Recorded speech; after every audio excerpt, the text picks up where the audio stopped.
ఏది అయినా ట్రై చెయ్యి ఆచి చికెన్ మసాలా. ఆచి చికెన్ మసాలా. ఇప్పుడు దేశంలో బీసీ గాలి వీస్తోంది.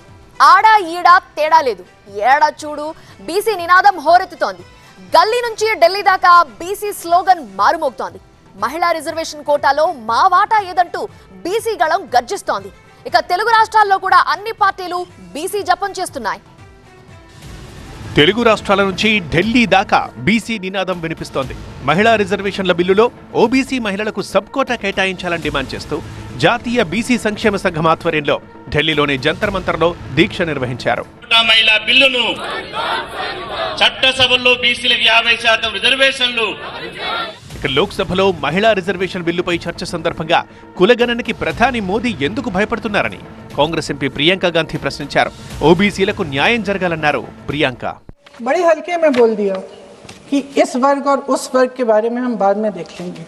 कौन सा इस वर्ग कौन सा उस वर्ग? ओबीसी वर्ग की बात कर रहे थे कि हम बाद में ही देख लेंगे इसके बारे में.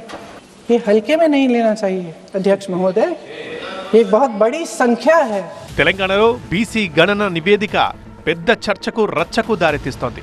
తెలంగాణలో నిర్వహించిన ఈ సమగ్ర సర్వే ప్రభావంతోనే దేశవ్యాప్తంగా కులగణన అవసరంపై కేంద్రం దృష్టి పెట్టిందన్నారు మంత్రి పొన్నం.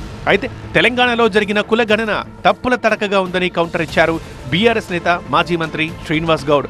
61% ఉన్న బీసీల్ని తక్కువ చేసి చూపించారన్నారు. కులగణన కూడా నేను చెప్తున్నా 100% తప్పది. చాలా కులాలను తక్కువ చేసి చూపించినాయి. టోటల్ సంఖ్యకు 61%, 100% 61%. 61% బీసీలను 54, 56% కుదించేసిండ్రు. ముస్లింలు లేకుండా అంత ఉంటారు అన్నమాట, అంత పైగా ఉంటారు. కానీ ఇలా ముస్లింలను కలిపి బీసీ జాబితాలు చేర్చి తక్కువ చేసి చూపించి మరి తక్కువ ఉన్న సంఖ్య కులాలను ఎక్కువ చేసి చూపించి చేస్తూ ఉన్నాయి. శాస్త్రీయత ఎక్కడ ఉంది చెప్పండి. ఏపీలో విపక్ష వైసీపీ కూడా బీసీల హక్కుల కోసం పోరుబాట పట్టింది. బీసీ హక్కుల సాధన కోసం ఈ నెల 26న అనంతపురంలో నిర్వహించే బీసీ గళం సమావేశం పోస్టర్ని వైసీపీ నేత సజ్జల విడుదల చేశారు. బీసీల సాధికారతకు పెద్దపీట వేసిన నాయకుడు జగన్ ఒక్కరే అన్నారు సజ్జల. ఎంపవర్మెంట్ అంటే సాధికారత దిశగా ఎంత పెద్దపీట వేశాం. అలాగే విధానపరంగా కొత్త కొత్త మార్పులు కూడా ఈ సాధికారతను కేవలం మాటల్లోనే కాకుండా ఆచరణలో కూడా పూర్తి స్థాయిలో చూపడానికి ఏమేమి అవసరాలు ఉన్నాయో ఆ మార్పులు కూడా విధానపరంగా తీసుకొచ్చి కూడా గమనించాం. ఇలా దేశంలో ఇప్పుడు ఎక్కడ చూసినా బీసీ గాలే వీస్తోంది.